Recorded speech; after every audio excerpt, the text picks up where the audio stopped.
Massage. It's Coffee with Milani, and you're going to hear all about Ellie today. We're at Ember Massage. My name is Ellie Emberly, and I am the sole practitioner here at the moment.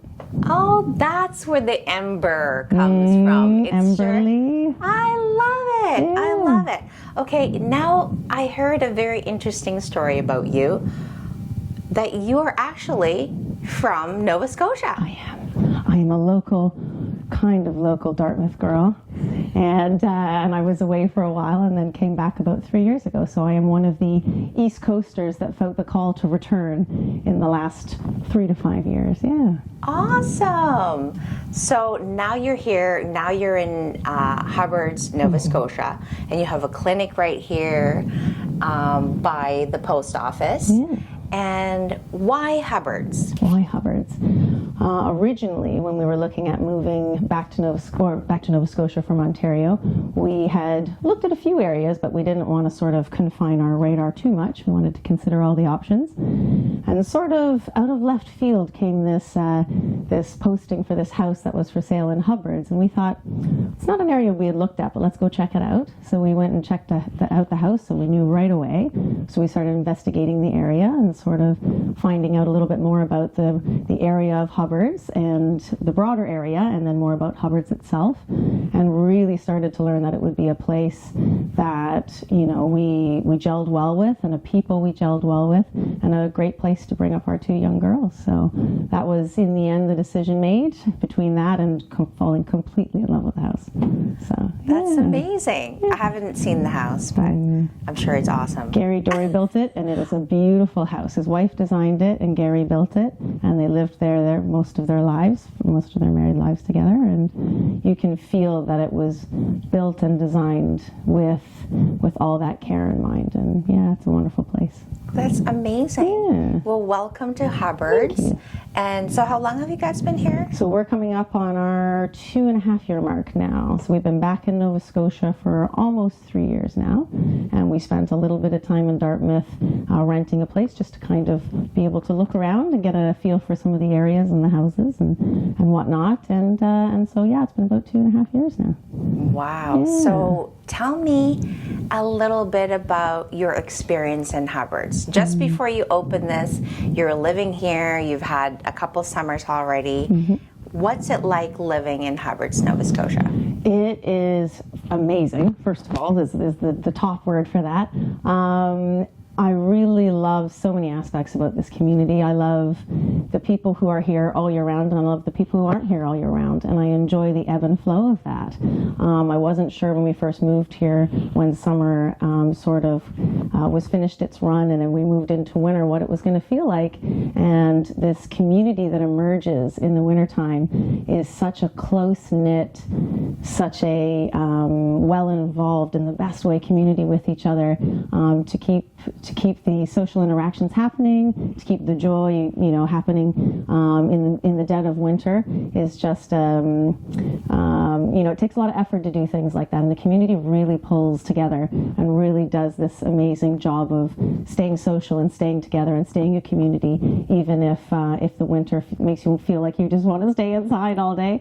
But the activities, the coming together, and everything, even during the winter time. I mean, if you have that level of activity and enjoyment and community in the wintertime, and then the summer comes around and it just explodes, and it's just so much fun and so much enjoyment in the summertime as well. But I have to say, both sides of it, like, it's just been a beautiful thing to watch, the community just continue to feed off each other and continue to feed each other and continue to just live and enjoy life, even though it's not always summer beaches. So our first summer here was amazing, and our first winter here was amazing. Just knowing that it wasn't a ghost town, like there was still so much happening in the wintertime. And we opened this clinic in the wintertime, and there's still so much happening. It's to be able to open a business like that in wintertime in a beach area, there's just such a hive of activity. And so I think the summers are amazing. Who's going to argue the beaches? Who's going to argue the food? Who's going to argue the enjoyment and the music and the fun? But where it really became clear to me what kind of a community this was is the wintertime. Yeah, when everyone Oh. kind of, still shows up and still puts the effort in and still creates and blends and becomes a community. So That's yeah. actually very well said, because that's most people that live here talk about the summer and the beaches, but you're right. We are very supportive of our community in the winter as well. Even just the support I've seen opening a business in the winter in the community here. People showing up, people, becoming involved, people being excited, people jumping on chances to do something, it's incredible. Yeah. So when did you actually open? So I opened at the beginning of this month, so February. We, shortly into January, had access to the unit, and we had to build a couple of walls and do a couple of things in here. So we got it together pretty quickly, and right back to the community being involved. We have someone who, at the drop of a hat, 2 days later, came and built the walls for us, and somebody else came and did the mudding for us, and it was just this and that, and then they said, you know what, we think we can do the painting for you as well. Great. And it was just, you ask of your community, and you respect your community, and you ask your community for help, and they just show up fast in the middle of winter, in the middle of January, getting it done. And so it happened not only quickly, it happened not only well, but it happened in such a way that was so beautiful and supportive. So yeah, it was lovely.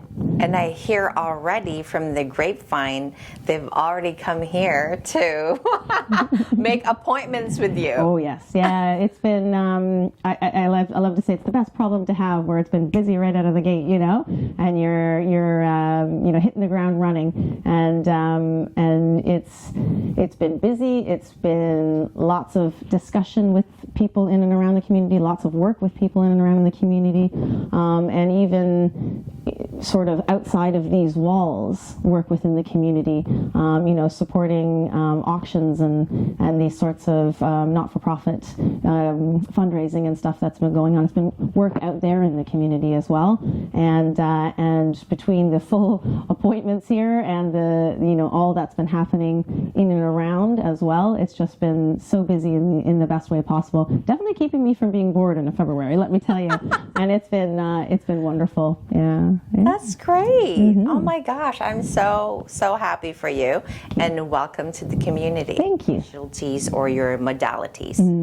So I, over the last 10 years of work, have worked myself into a chronic pain, migraine, and headache sort of niche. Not that that's the only thing I do or can do by far, but it seems to be the thing that that people come to me for in particular, that other therapists will refer people to me for in particular. And I have, just over the 10 years, taken in some different techniques and developed ways to get in to the base of the skull and the side of the neck and the shoulder complex in a way where I'm able to really create space and loosen everything from everything else around it and get things moving up in there. And if you get things moving in here, it has a broad spread effect throughout the body. So in sort of 10 years, it seems to have become my niche. I didn't necessarily start out that way. I'm also someone who suffered with migraines for a very long time, and I haven't had one in about 3.5 years now, but I used to have them about weekly. So it was my own journey, but it was also the journey to be able to learn and apply that to the people that I work with. And so far, thumbs up success all the way around. So I often get referred someone, from another practitioner who's been trying for a long time to help them with their migraines and hasn't been able to. So jaw problems, migraines, tension, headaches, chronic pain in and around the neck and shoulders, as well as nerve issues in the arms, because that comes from up here, seems to be landing into the niche category for me. But I obviously do a lot of other work as well, including a lot of hip tension and leg tension, which ends up being the root of a lot of other problems for people, including back pain and such. I do a lot of that. I have additional training in pre and postnatal massage as well. So I do a lot of pre and postnatal massage, which tends to help people a lot, which I thoroughly enjoy. I have training in infant and pediatric massage as well. And surprisingly did a lot more work with children than I ever anticipated when I took that course. Kids, you know, can use it sometimes, let me tell you, for various reasons. And so it was something that I didn't know would take up quite that much, but it picked up quite a bit before moving clinics. So yeah, I do that as well. Infant massage tends to be more of an instructional for the parents. So I often suggest to people, if you know someone who's about to have a baby or had a baby, that a gift of a postnatal massage with an infant massage instructional attached to it. So about a 90-minute appointment is often quite fun. So parents will arrive together with little baby, and I'll massage parent that had baby, and we'll do an instructional for both parents around how to massage the baby themselves. So that's been a lot of fun as well. I enjoy doing those. There's so much joy and excitement from the parents, especially the one that didn't carry, to be able to help and to be able to nourish physically, and so that's a lot of fun as well. I'd say those are sort of my top kind of points. Yeah. Well, thank you so much for your time. Thank you. And now I'm gonna get some massage. Sure.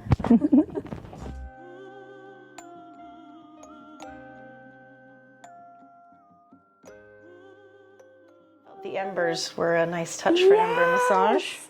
I love it. Okay, yeah, I was just about to say, kind of verbalize as I go. So let me know if anything feels uncomfortable, if anything feels sort of instinctually wrong with the depth, if you're kind of going, that doesn't feel like it's a good thing.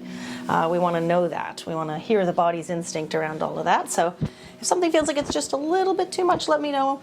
And I'm not going to necessarily kind of, oh no, let's stop and reassess. I'll just back my pressure out a little bit. So that we're finding that sweet spot between too much and just enough to be productive and getting the muscle to let go. If you have any questions, don't hesitate to ask. I'm a bit of a body geek over here, I have to say. Something we haven't really discussed is I teach anatomy online. Oh. And so I get a lot of joy from the nerdy discussions of the body. So by all means, if you're sort of someone who's wanting to access some of that knowledge and find out what little things you can do to help yourself out, whether it be a sleeping position or some sort of little change made throughout life that has a big effect, I'll try and problem solve that with you right from the beginning. So again, feel free to ask any questions, and if I have any relevant information about it, I'll let you know. Oh man. That's funny. I mean, this is an education for me. Every time I go for a massage, like all the different therapies, I'm always talking to them. I'm like, because this is a way for me to understand my body as well. So it's nice that you're articulating very well. Thank you.